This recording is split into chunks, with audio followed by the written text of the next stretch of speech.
Hey guys, welcome back. So today I will again show you everything that I bought over the last month and talk a bit about the different pieces and why I bought them. First, we do have two 50 amp 75 millivolt shunt resistors. Originally they were intended for my DC load project, but I don't think I'm going to use them. However, having a few of them laying around is a good thing for measuring high current. And what 50 amp at 75 millivolt means is that this thing is rated for maximum current of 50 amps. And if 50 amps is flowing through here, it drops exactly 75 millivolts. So what they did is they have a piece of metal over here, and they cut into the metal until they have the desired resistance to have exactly 75 millivolt voltage drop across at 50 amps.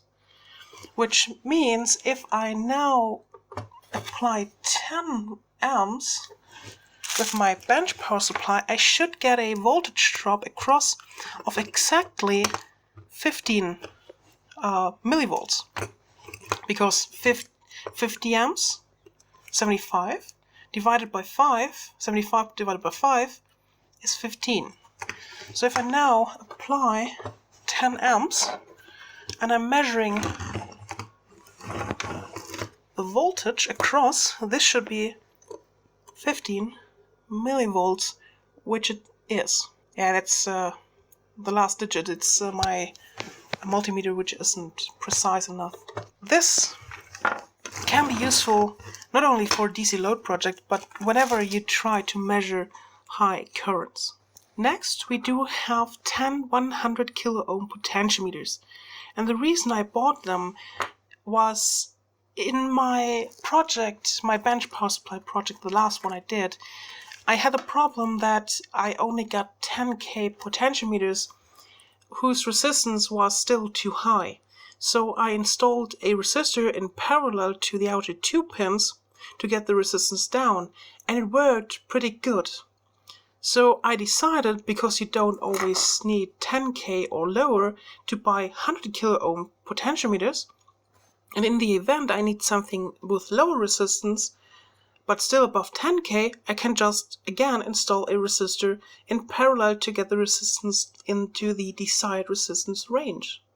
And then we have these three multi-turn potentiometers, and in this case these are 10-turn 10K potentiometers, which means you have to do 10 turns before you get to 10 kilo ohm of its resistance. And this is really useful for all kind of equipment, measuring equipment, or even bench power supplies if you really need precise voltages. So with that, you have to do a lot of turns to get to your maximum resistance, but you can get to really precise resistances in between.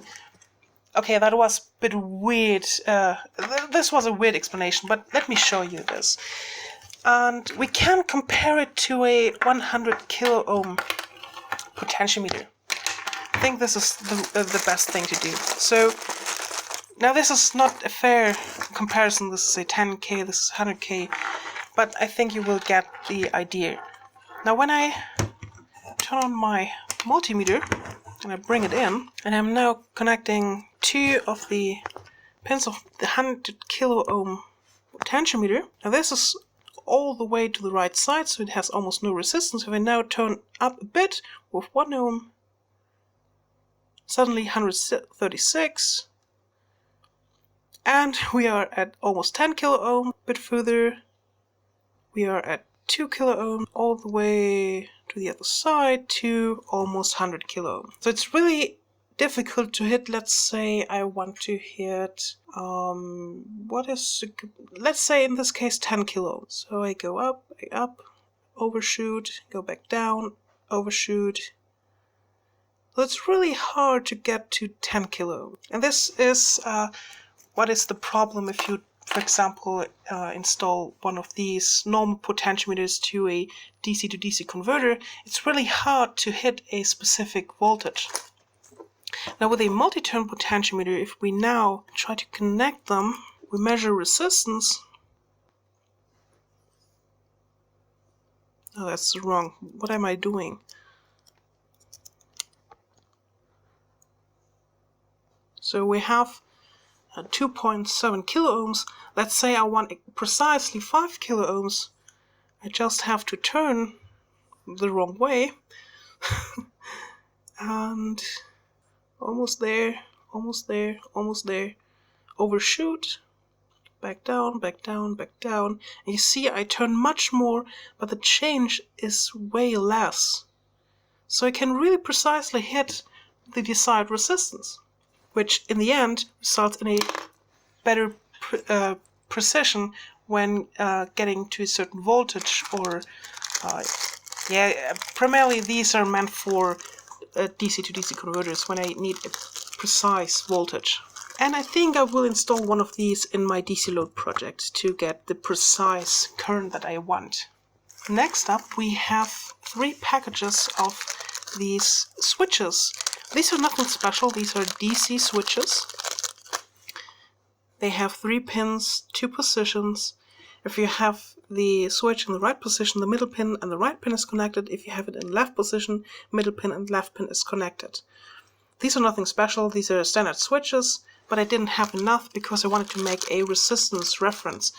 Just a small box with some high precision resistors, and I wanted to be able to switch the resistances, so I needed a few more of them. Next up, we have this thing over here, and this is really interesting. This is another voltage and ammeter. And the reason I bought this one was because of its look. But I have to say, it looked much better on the product page than it does look here. No, I'm wrong, it was the foil. This looks great. And this is going to be installed in my DC load project. Unless I decide to go over 10 amps, then I can't use this. But I thought it looks good and it's something different to these, where is it? These ones over here. Let's grab the power supply. Now this is what I'm mostly using, and this looks a bit different. And it can also be calibrated from the front, which is nice. So let's hook this up and see if it works. Oh, we don't need current. Which is the voltage? This is voltage and this is the sense. So, and this is how it looks. Oh yeah, and that was the real reason. It calculates power. So when you have a voltage... I'm so stupid, I need the sense pin. Otherwise I can't sense the voltage. So this is 10.6. I'm currently at exactly 9.98 volts. So it needs to be calibrated, but that's not a big deal. But the real reason was the watt reading. So I know exactly how much power is being dumped into the DC load. But I have to change it if I use more than 10 amps.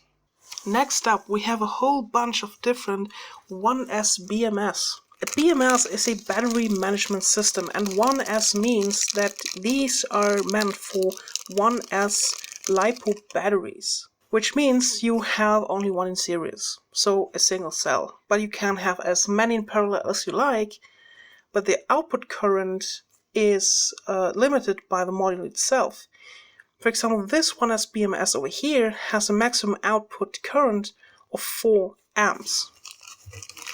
Whereas these ones over here have an output current of, this one has I think 6 amps and this one has 8 amps if I remember correctly. And these are going to be used in projects like flashlight projects, which I'm going to do, and also a project where I try to repair this thing. This is an electric screwdriver and I already tried to repair it. I filmed everything, but I'm not sure if I'm going to release the footage because it was unsuccessful. What I did was not stupid, but there's in some way no point to show it. I'm still thinking about whether to release it or not, but I would really like to repair this thing and I need something that can handle a lot of current, because the problem was the motor inside of here, without load, without any load attached, it needs 5 amps just to turn the gear. And when a load is applied, I need up to 8 amps. So therefore I had to buy 8 amp BMSs, but I have still a problem with the voltage. I have to regulate it down, and there's so much going on. I'm not sure if I'm even able to repair it, but I would like to give it another shot. And the last thing I bought was this. This is an old smartphone battery. And here's the interesting thing. When you try to buy a lipo battery in this form factor on eBay, for example, for I think an 850 milliamp hour 3.7 volt nominal current lipo battery in this form factor, you would have to pay approximately 11 euros shipped for one of these. Whereas this old smartphone battery with 3.7 volt DC, allegedly 2000 milliamp hours, but I think it's more like 1200 milliamp hours, this only cost 3 euros. I mean, that's a huge difference. And I will never ever buy these silver lipo batteries because they are just so expensive. Just buy new smartphone batteries. They are much cheaper, and most of the time they already have a BMS installed. Well, not a BMS, but they have overcharging, undercharging, all kind of protection circuitry. Maybe not a full BMS like with charging circuit, but it's much better to buy these because you have high capacitance, less cost. The only difference is, and that's really important, if you buy smartphone batteries, they are not designed for huge discharging currents. That's the main difference. But whenever you maybe need 2-3 amps, smartphone battery is totally fine. If you need more, you should definitely buy the more expensive ones, because, as I said, these are for smartphones and they don't use huge currents, at least as far as I know. And this one is meant to be installed in this thing. This is one of these small DSO 150s. And I needed a battery that fits inside of here, that has good capacitance, so I don't always have to fiddle around with a DC plug over here and the cable over here. And this thing will be converted with a battery, boost converter, and a charging for the battery, so it acts as a truly handheld oscilloscope. I hope you liked this video, and if you did, please leave a like, comment down below. Other than that, thanks for watching, and see you next time. Bye!